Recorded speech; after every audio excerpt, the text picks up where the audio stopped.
right, so today we have DeRay Mckesson, and before we move on to our Q&A session, I'm just going to introduce everyone here to who you are, as well as to our potential viewers and listeners. All right, so here we have DeRay Mckesson, who was a civil rights activist focused primarily on issues of innovation, equity, and justice. Born and raised in Baltimore, he graduated from Bowdoin College and holds honorary doctorates from the New School and the Maryland Institute College of Art. DeRay has advocated for issues related to children, youth, and families since he was a teen. As a leading voice in the Black Lives Matter movement and a co-founder of Campaign Zero, DeRay has worked to connect individuals with knowledge and tools and provide citizens and policymakers with common sense policies that ensure equity. He has been praised by President Obama for his work as a community organizer, has advised officials at all levels of government and internationally, and continues to provide capacity to activists, organizers, and influencers to make an impact. So I would like to give the opportunity actually to Harshika first to ask her question. So Harshika, you may go ahead. Hi, DeRay. It's so nice to meet you. It's good to be here. So our first question is, what advice would you give to aspiring activists like us who aim to make a relevant difference in this world? Yeah, I would say that, there's no substitute for knowing the content. You got to know the content. So it's one thing to be passionate about it, to sort of be energized about it, but you actually have to do the work of figuring out how would you end it? What would you build to replace the bad thing? Why do some people like it? I think with the police, I deal with a fair number of Black people who not only support the police, but want more police, right? So I could easily be like, those people don't get it. They don't understand. Or I'd have to figure out, why do they like the police? What about, forget white people, but why do Black people want more police? And actually dealing with the content and learning the policy solutions or the structural change, that would be what I would say. There are very few things that compare. Thank you so much. I feel like given the police's direct interaction with the community and the powers typically conferred to them, what you have been doing is so amazing. Thank you. We have a lot more to do. Hi, DeRay. How are you today? I'm good. How are you doing? I'm fine. My name is Karsten, and it's good to have you here. So my question to you was, who inspired you basically to get into the sector of police reforming? If anything, I think that it was being in St. Louis in 2014 and seeing so many everyday people come outside and be like, this is unacceptable. And that fire is the thing that's kept me lit this whole time, that it wasn't organizations, it wasn't career organizers, it wasn't professors, it was people who came outside and were like, this is not right. And that was enough. That did everything, that was a huge deal to me. And I'll just never forget that. It sounds great. It's finally good to hear that it was the people that actually inspired you instead of someone, of huge status that did that. I'm also staying in Baltimore at the moment. Where you at? So, in Towson. Okay, you in the county. Okay, Yeah. we like Towson. Towson's cute. Yeah, it's fine here. It's not too bad. I get that. Not too bad is also a fair way to describe Towson.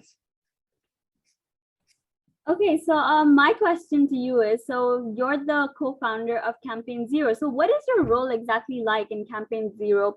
And what impact do you feel your role has had on yourself as well as on your community? Yeah, so I help lead our day-to-day work and provide the overall structure, and I recruit almost everybody that we've worked with. And it's done a lot for me. One is that we know the content really well. So I still personally rate 20 police union contracts a week. Most of the campaigns that we launch, I have done some of the core coding or understanding, but all of us do. That's a hallmark of our team. Everybody over here, from the operations team to the whoever, has to learn at least one piece of content that we do, so that nobody's showing up to work and just doesn't know the work that we do. That's really important to us. The second thing is that I know so many crevices in the system in a way that I would never know if this wasn't my work. So I know things from police unions to evidence collection practices to drug-free schools. I just sit in so many meetings talking about what we can do structurally.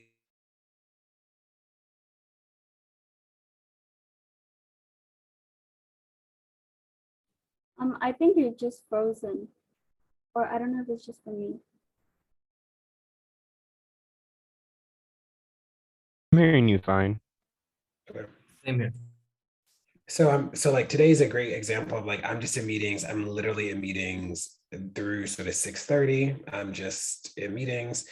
But I'm super proud to be in them in the sense that I learn something new literally every meeting. I'm like, oh, didn't know that. We should do this. Didn't know that. We should do this. We should think about this. We should think about this. And that is, there's not a better way to wake up and go to work. Yeah, I think that was a perfect response. Actually, I think you broke just for me. I think my internet connection is unstable, but I truly agree with what you have to say there. Knowing your content and knowing your matter is like really important, and that's what gets people going. You don't want to just show up blank and not know what you're doing. So I think that's a very great way to approach this question. And now I'd like Arif to ask this question to you. So hi, DeRay, Arif this side. So how did getting into police reform change your life personally? And I'm particularly asking this question as a young student who tends to have strong controversial opinions that are often against the government and people in power, living in a country which is not great with handling dissent, and law enforcement agencies are totally in control of the government and people in power. So how does your personal life and how does it change you personally being in the police reform change department?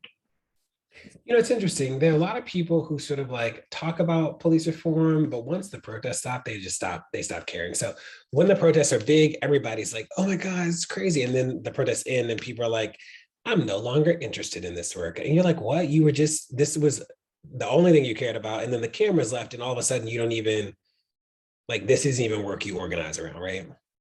So that is one. I'm no longer bitter about that. I'm just sort of like, this is how people act. The second thing is it's made me I can spot systemic injustices so much easier. Like, I'm like, okay, that was wrong. We should ask this question. It's made me infinitely better at asking questions. There's so many, so like drug-free school. Do you know what raise your hand if you know what a drug-free school zone is? So here we have the drug-free school zones where the law says that, so the idea is like you shouldn't sell drugs to kids at school, right? Which most people are on board with that being a bad idea. The way the law is written is that the law says that like within the 1,000 feet of a school, if you sell drugs, then it's like a mandatory insert here, right? So like you get a mandatory 2 years or mandatory 1 year.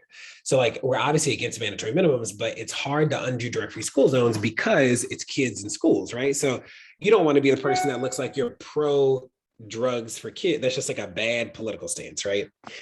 So the question becomes, how do you undo it? So I'm like on all these calls because I'm like fascinated about it and da-da-da. And I realize, so I get to this scholar who's like, the way that you do it is you probably can't undo the zone. Like you probably can't get rid of the zone.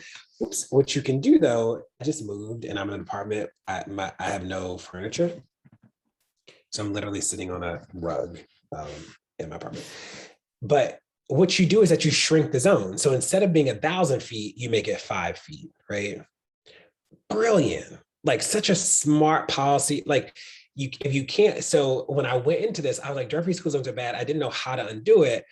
And I knew that like, I would not be able to get a legislator to say no zone because like the left doesn't want to look pro drugs for kids. But shrinking it from 1,000 feet to 5 is like essentially would criminalize selling drugs at the elementary school. And you're like, well, that was just stupid, right? Like I can't help you if you went up to the elementary school, walked on the property and sold drugs, that's your fault. Like I can't do that. But the reason why it's bad policy is that in a place like New York City, 1,000 feet within a school building, that's a whole neighborhood. That's like the apartment buildings, that's the part, like you actually catch way more people than the school, if that makes sense. So I said that to say that like I learned so much about like how we sort of think through solutions, how we should play with solutions, how, like huge in a way that I would never understand otherwise. Well, Trey, that makes a lot of sense, especially because you need to find a way around the system. Just being anti-establishment doesn't work for the left all the time. And I'm saying this as somebody who is a singular anarchist who believes in direct democracy. So I think that was a pretty great answer. Thanks a lot, DeRay. Hi, Wait, did you DeRay. ask- I'm Manisha. I'm listening, sorry. Hi, DeRay. I'm Manisha. So my question to you is, what has been the highlight of your year? And what is something you wish to achieve before 2022 begins? The highlight of my year is that I work with the most incredible people.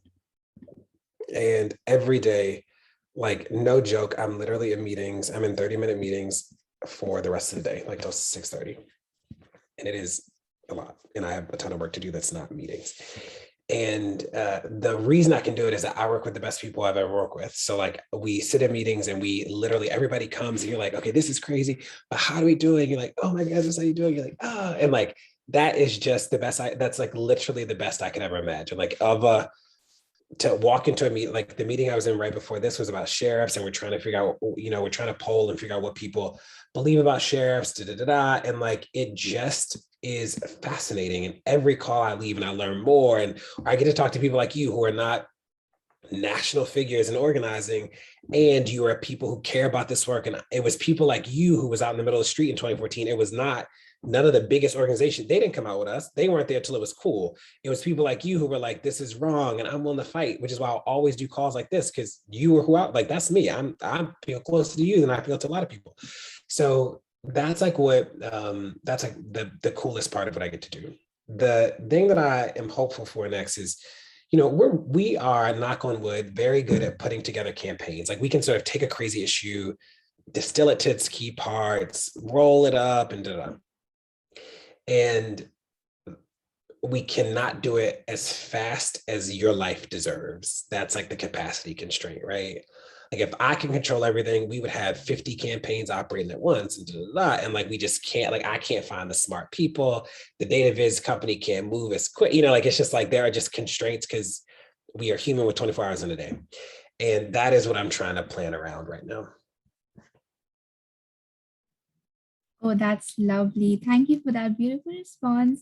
I'm so glad to hear that you love working, you love people around you. Me personally, even I love working.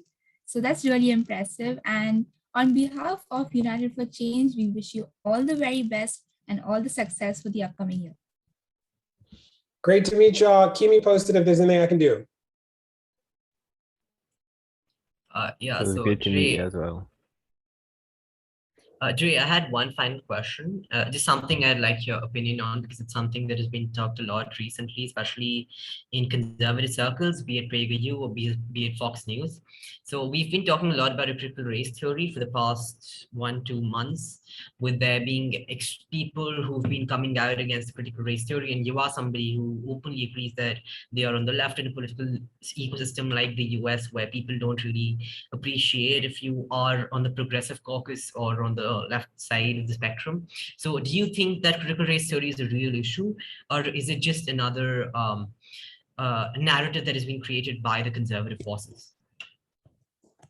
Yeah, this is not one of the areas that I organize around, so I don't have a deep opinion about it, but I don't think this is an issue. I think that I think it's a smokescreen. I think that